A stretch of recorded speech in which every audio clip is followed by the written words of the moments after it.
그러므로 사람들은 여호와 하나님의 역사하심을 늘 기대하고 자기에게도 동일한 하나님의 역사는 나타나고 있다는 사실을 믿음으로 받아들일 수 있어야 합니다.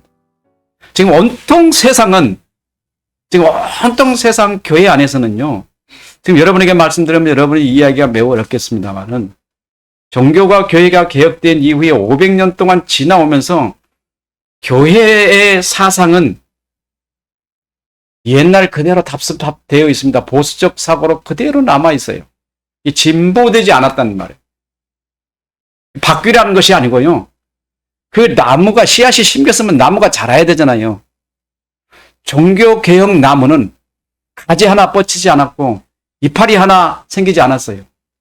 예전에 심었던 그 나무 그대로 있는 거예요. 자라지도 않고 이 나무가 물을 그렇게 많이 먹어가면서 종교개혁이라는 나무는 지금 그대로 있는 거예요. 하나님 보시고 막 베어버릴 겁니다. 이게 좀 자라야 되는데, 이게 새로운 싹이 나고 꽃이 나고 세상을 아름답게 해야 되는데요. 종교개혁이라는 게요, 1600년도에 17세기 사고가 아직도 그대로 있어요. 스콜라 철학 사상에 종교개혁이 잔뜩 끼어 있어가지고 지금 그 스콜라 철학 사상과 르네상스에 있었던 인문주의의 고대 문화 사상이 말입니다. 교회 안에 가득 들어있단 말이에요. 세상은 진보하고 발전하는데 열매 하나 맺지 못하는 나무가 되어 있단 말이에요. 이 교회가 어디로 개혁해야 할지 방향도 모르는 상태예요. 얼마나 심각한지 모릅니다. 교회를 쳐다보면 속이 터져요. 왜 교회가 이렇게 있는가 말이에요. 왜 진보되지 않는가? 제가 3년 동안 이 방송을 통해서 여러분에게 말씀을 드린 진보해야 할 방향이 무엇인가를 명확하게 말씀을 드리고 있습니다. 너무나 답답한 세상이죠, 지금. 교회가 세상의 문화의 발전에 지금 발을 같이 걸어가지도 못해요.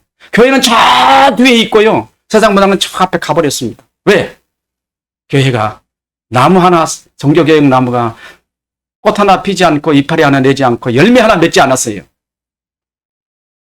이게 바로 무화과 나무 아닙니까? 열매 맺지 못하는 무화과 나무와 무엇과 다릅니까? 종교개혁이. 얼마나 우리는 안타까운지 모릅니다. 저는 여러분들에게 일어날 일들을 보면서 약간의 흥분을 합니다. 하나님께서 일하시는 놀라운 일들을 보면 우리의 상상을 초월하시는 엄청난 일을 하시기도 합니다. 바로 우리 교회의 일입니다. 아마도 지금은 아무 희망도 없으시지요? 저에게는 희망의 꿈이 가득합니다. 저희 마음속에는 주님의 놀라운 뜻이 있습니다. 그렇지 않다면 하나님께서 저와 여러분에게 놀라운 말씀을 주실 리가 없습니다. 지금까지 제가 들었던 말씀들을, 여러분에게 들었던 말씀들을 살펴보면은 어떻게 하나님이 이런 말씀들을 주실까 상상이 안 가요. 여러분들은 수년 동안 저와 함께 계신 분들이 있지만은 실제로 종교개혁은 500년 동안 교회가 너무나 많은 세속적으로 치우쳐 버렸습니다.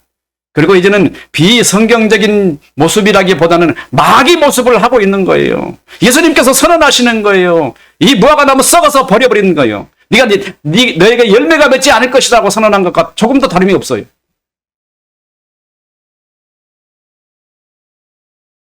이 원인은 구체적으로 정확하게 진단하고 어떤 방향으로 나아가야 할 것인지 방향을 설정할 수 없는 지혜가 필요한 상황입니다. 그동안 한국 교회에 자성 노력이 없지 않았습니다.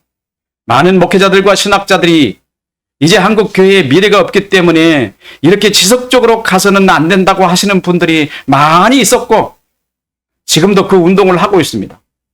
이러는 와중에 절대적 종교 개혁을 필요성을 요구하는 이질적인 신학과 주장들이 교회에서 일어나고 있음을 볼 수 있습니다. 곳곳에서는 교리적인 문제들을 들고 일어나 교회의 부패성을 지적하면서 일어났습니다. 교회사적으로 볼 때 이렇게 일어난 사람들은 대부분 비성경적 입장에서 개혁교회의 현재 상태를 비판적으로 보고 거부하는 양상을 드러냈거나 윤리와 도덕적으로 교회를 비판하면서 자기들이 새로운 교회의 주류라고 나타났다가 사라졌으며 성도들은 무비판적으로 혹세무민하는 이단적 지도자들에게 이끌려 운명의 장난 속에서 휩쓸려가는 안타까움 속에서 곳곳에서 일어나 사람들에게 피해를 주고 있었습니다. 어떤 이들은 진리라고 믿는 그들이 그들의 입장으로 개혁교회의 체계를 부정하지 않으면서 교회 개혁의 방향을 제시한다고 등장합니다. 지금 교회의 상황이 꼭 이런 상황입니다. 이럴 때 교회는 하나님이 보낸 사람들이 나타나게 되어 있습니다. 성경을 살펴보면 어두움이 깊은 때에 아주 작고 보잘것없는 빛 한 점이 세상에 나타납니다. 저는 그 빛은 아니지만 그 빛의 역할을 할 사역자들이 우리 교회에서 일어날 것이라고 확신한 가운데 있습니다. 그래서 저는 우리 교회에서 이런 일할 젊은 청년들 수명을 지원하고 할 수 있는 교회가 되게 해달라고 지금 항상 기도하고 있습니다. 그렇게 하려면 교회 규모도 사역자들을 지원할 수 있을 정도가 되어야 되고 성도들도 같은 마음을 가지고 합심하여 하나님 나라를 위해서 한 마음으로 협력하는 것입니다. 우리가 이 마음을 가지고 살면 반드시 우리에게 동역자들이 나타나고 그들이 우리들 품에 들어와서 우리와 같은 꿈을 꾸고 하나님 나라를 세워갈 것입니다. 아직 우리는 여력이 너무 미약해서 한나와 같은 심정입니다. 지금 여러분을 향하여 선포됐던 여러 동영상들을 청취해 보거나 혹은 선포되어진 말씀을 들으시면 우리가 무엇을 개혁해야 하는지를 아시게 될 겁니다. 아마도 여러분께 쉽게 이해하실지 모르시겠지만은 개혁해야 할 중요한 내용은 이렇습니다. 첫 번째로 1640년대 종교개혁 당시 신학적 사상에 영향을 끼친 철학의 두 배경은 두 가지였습니다. 하나는 아리스토텔레스를 중심으로 하는 스콜라 철학이었고 다른 하나는 고전 인문학을 중심으로 하는 르네상스 사상이 16세기, 17세기를 유럽 세계를 휩쓸었습니다. 그 두 사상은 500년 동안이나 교회를 이끌어 왔으나 실제로 세상의 무사회와 문화의 진보에 비추어 너무도 교회는 뒤처져 있는 사상이 되고 말았습니다. 이에 대해서 교회를 개혁하라고 하는 사상은 기존의 정통적 사상 배경을 부정하고 하지 않고 더 성경적이고 순수한 사상을 찾아서 교회에 접목해야 합니다. 두 번째는 첫 번째보다 더 중요한 사도행전을 근거로 한 복음의 순수성 회복입니다. 지금 교회는 복음의 순수성을 완전히 상실했습니다. 사도행전을 보면은 세상을 향하여 진군하고 있는 정체는 사도 바울로 보였지만은 실제로 복음 자체와 성령 하나님께서 온 세상에 하나님의 존재와 천지 창조 그리고 죄에서부터 구원과 부활을 증언하고 있었던 역사입니다. 그래서 일부 사람들은 사도행전을 보고 성령의 역사, 성령행전이다 이렇게 말합니다. 이 역사는 성령 하나님은 진리의 영입니다. 진리의 영은 거짓과 함께할 수 없습니다. 지금 세상에 등장한 수많은 교회들을 보십시오. 이 이상한 교리들을 온갖 전도 방법으로 개발해서 복음을 전하고 있습니다. 어떤 이들은 하나님의 위대한 계획을, 어떤 이들은 사탄과의 전쟁을, 어떤 이들에게는 사람에게 행복을 주는 복음, 어떤 이들은 종말론적 관점에서 사람이 구원의 당위성을 제시하며 사람들의 영혼을 사냥하고 있습니다. 그들의 논리로 보면 하나님의 위대한 계획이 있는 인간의 존중 사상, 사단의 정체에 대한 무속 신앙적 체계, 인간의 불행을 역전하시는 행복의 방법, 필멸의 운명 앞에 놓인 사람이 신의 선택을 받기 위해 해야 할 중요한 사명 등으로 그럴싸하게 꾸며서 복음을 왜곡하고 있는데 이런 복음은 사람을 끌어들여 자기 세력으로 만드는 데 효과적일지 모르지만은 하나님의 구원과는 아무런 관계가 없습니다. 순수한 복음은 아무것도 표현이 불가능한 예수 그리스도입니다. 이 예수 그리스도는 선지자들을 통하여 약속한 메시아를 보내셔서 하나님을 향하여 나가게 하는 의, 그리고 생명의 부활과 하나님의 기업으로서의 하나님 나라 복음이 모든 것입니다. 이게 복음이에요. 복음의 거짓을 섞으면 성령이 역사하지 않는다. 그렇게 말씀을 드렸어도 사람들은 그 말을 이해하지 못해요. 그래서 예수께서 이 땅에 오셔서 말씀하신 것은 회개하라, 천국이 가까웠느니라 그러지 않으셨나요? 여러분들 이 말이 귀에 들려옵니까? 여러분들은 그러면 회개하시나요? 여러분 천국에 있나요?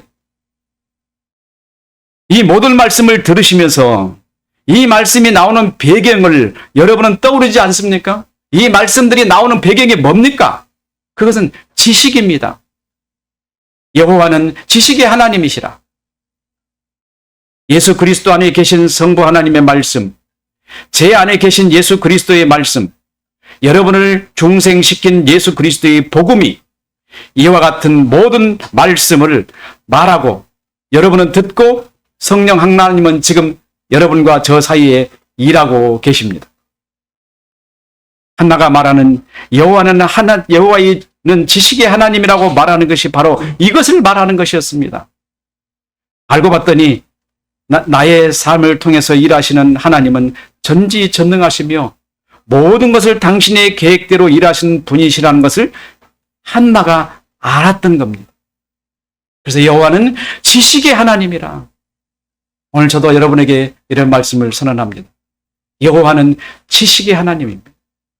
여러분의 삶 모든 걸 다 알고 계시고 여러분을 통해 미래에 어떤 일을 하실 건지도 다 계획해 두셨으며 지금 그 일을 향하여 이끌고 나가고 계십니다. 여러분과 저는 우리가 나가는 것이 아니라 복음이 성령과 함께 일하고 가고 계십니다. 저는 여러분이 바로 이 하나님 나라에 함께 동참하는 여러분 되시기를 바랍니다. 그래서 하나님 나라의 역군이 되고 하나님 나라의 백성이 돼서 하나님의 품에 안기는 아름다운 성도들이 되시기를 주님의 이름으로 축원합니다. 기도하십시다.